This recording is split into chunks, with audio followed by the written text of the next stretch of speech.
to welcome you also in Afrikaans. Hartelijk welkom.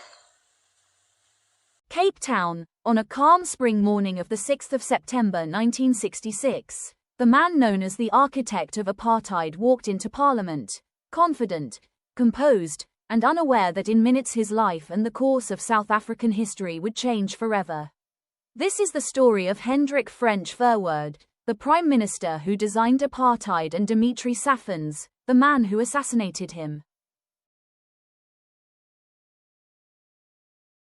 Our policy is one which is called by an Afrikaans word apartheid. Born in 1901, Hendrik Verwoerd came from Dutch missionary parents who settled in South Africa.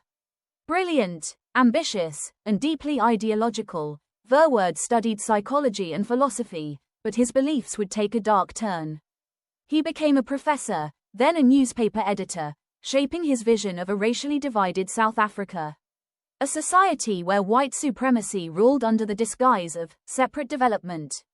When the National Party came to power in 1948, Verwoerd's ideas became law. The policy of apartheid will preserve racial purity. He introduced laws that stripped black South Africans of land, rights, and citizenship. He created the pass laws, forcing black people to carry identification wherever they went. He crafted the Bantu Education Act, ensuring black children were trained only for labor, not leadership. To his followers, he was a visionary. To millions of South Africans, he was a tyrant. By the early 1960s, apartheid was in full force. Black South Africans were confined to homelands, their movements strictly controlled. The Sharpeville massacre in 1960, where police opened fire on peaceful protesters, killing 69 people, sent shockwaves around the world. International, South Africa became isolated.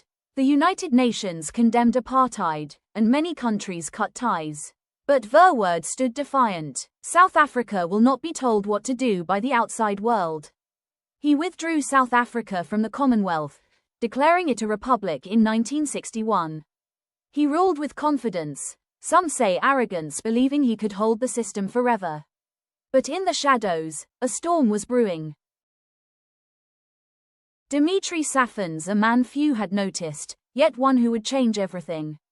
Born in Mozambique to a Greek father and a mixed-race mother, Tsafendas never truly belonged anywhere.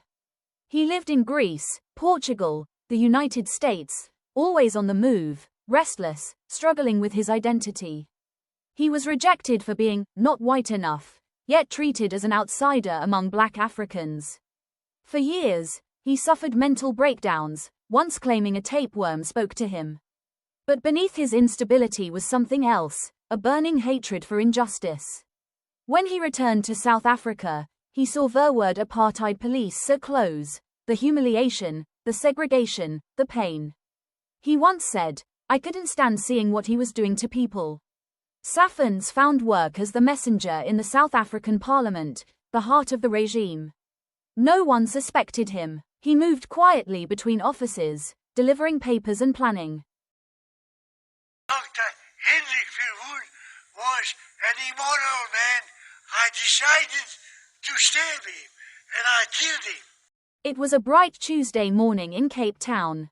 Prime Minister Verwoerd arrived at Parliament, smiling as usual, greeting members of his government. He took his seat in the House of Assembly, unaware that the man walking toward him carried a 6-inch knife hidden under his jacket.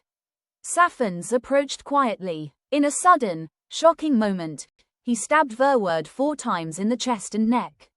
Parliament erupted in panic. Members rushed to restrain Tsafendas as Verwoerd fell, blood spreading across his suit. Within minutes, the architect of apartheid was dead. South Africa was stunned. How could a messenger, a nobody, kill the most powerful man in the county? The government moved fast. They declared Tsafendas insane, claiming he was possessed by tapeworm spirit. He was not put on trial for murder. Instead, he was sent to Robben Island, the same prison where Nelson Mandela was held, but treated far worse. He spent 28 years in chains, mostly in solitary confinement, beaten and forgotten. Tsafendas said, "I did it because I could not stand the injustice. I killed the man who killed my people." Verwoerd's death did not end apartheid. His successor, B.J. Vorster, carried on his brutal policies. But the system began to weaken under global pressure and growing resistance. When apartheid finally collapsed in 1994, Nelson Mandela became president, the complete opposite of what Verwoerd had envisioned. Dimitri Tsafendas was quietly released that same year, after 3 decades of imprisonment. He lived out his remaining years in a care home until his death in 1999. Today, Hendrik Verwoerd is remembered as the symbol of apartheid oppression.